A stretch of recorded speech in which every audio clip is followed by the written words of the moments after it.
తెలంగాణలోని ఆ జిల్లా రైస్ మిల్లర్ల మాయాజాలంతో ప్రభుత్వ ఖజానాకు గండి పడింది. కస్టమ్ మిల్లింగ్ రైస్ కోసం కేటాయించిన ధాన్యాన్ని పొరుగు రాష్ట్రానికి తరలించి సొమ్ము చేసుకున్నారని ప్రభుత్వ విచారణలో తేలింది.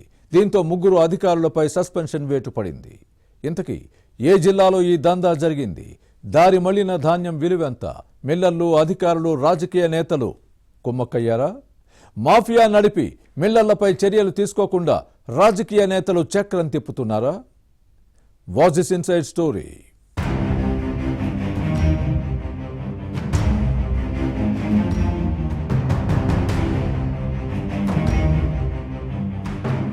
సన్నబియ్యంకు డిమాండ్ పెరిగింది, మంచి రేటు వస్తోంది. దీంతో సంపాదించుకునేందుకు ఇదే అవకాశం అనుకున్నారో ఏమో రైస్ మిల్లర్లు అక్రమాలకు తెరతీశారన్న విమర్శలు వస్తున్నాయి.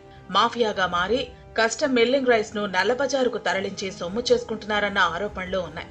ఈ వ్యవహారంలో కోట్లు చేతులు మారుతుంటే భారీగా ఆర్జిస్తున్నారని వినిపిస్తోంది. నిర్మల్ జిల్లాలో కస్టమ్ మిల్లింగ్ రైస్ ధాన్యం అక్రమాలు తారాస్థాయికి చేరాయి. పర్యవేక్షణ లోపం, మిల్లర్ల సిండికేట్, రాజకీయ నేతల ఒత్తిళ్ల కారణంగా 200 కోట్లకు పైగా విలువైన ధాన్యం పక్కదారి పట్టిందని అధికారులు లెక్కలు తేల్చారు. ఏ సీజన్ కోసం కేటాయించిన ధాన్యాన్ని అదే కాలంలో మిల్లింగ్ చేయకుండా ఎగవేత వ్యవహారాన్ని కొనసాగించినప్పటికీ బాధ్యులపై చర్యలు తీసుకోలేదు. దీంతో ఇదే అదనుగా భావించిన మిల్లర్లు హద్దు అదుపు లేకుండా అక్రమాలకు తెగబడ్డారని చెబుతారు. అధికారులు ఉదాసీనంగా వ్యవహరించడం విమర్శలకు తావిచ్చింది. దీనిలో లాలుచీ ఉందని అంటారు. ఎవరి వాటాలు వారికి చేరడంతో మిన్నుకుండిపోయారన్న ఆరోపణలు ఉన్నాయి. అసలు తోటకూరను దొంగిలించిన రోజే మందలించి ఉంటే సమస్య ఇంత దూరం వచ్చేది కాదు. కస్టమ్ మిల్లింగ్ రైస్ వ్యవహారం వెలుగులోకి వచ్చినప్పుడు చర్యలు తీసుకుని ఉంటే రైస్ మాఫియా ఇంత జటిలమయ్యేది కాదన్న వాదనలు ఉన్నాయి.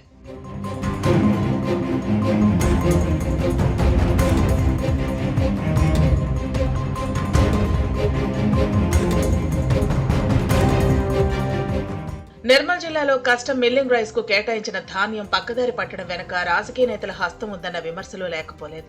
గతంలో బీఆర్ఎస్ ఎమ్మెల్యేగా బాధ్యతలు నిర్వహించి ఆ తర్వాత కాంగ్రెస్ లో చేరిన నేత ఇదంతా నడిపించారట. మిల్లర్లతో ములాఖతై అక్రమాలకు వత్తాసు పలికారన్న విమర్శలు ఉన్నాయి.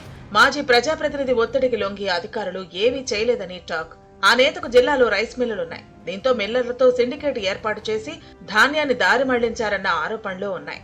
అధికారులను, ప్రజాప్రతినిధులను మేనేజ్ చేయడానికి వారు 10 కోట్లు వసూలు చేసినట్లు ప్రచారం జరుగుతోంది.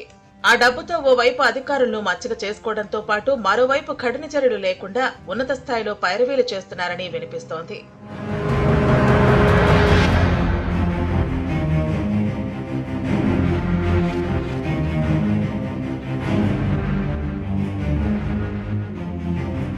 సీఎంఆర్ సిండికేట్ వ్యూహాత్మకంగా కొత్త తరహా అక్రమాలకు పాల్పడిందన్న ఆరోపణలు ఉన్నాయి. బినామీల పేరుతో దోపిడీకి తెగబడ్డారట.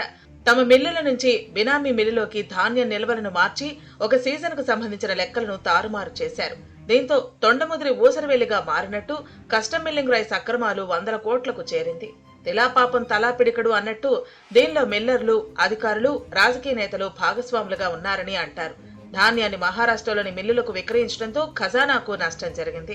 ఈ వ్యవహారంపై జిల్లా కలెక్టర్ అభిలాష అభినవ్ దృష్టి పెట్టారు. జిల్లాలోని రైస్ మిల్లులకు సీజన్ల వారీగా కేటాయించిన సీఎంఆర్ ధాన్యం లెక్కలపై ఆరా తీస్తున్నారు.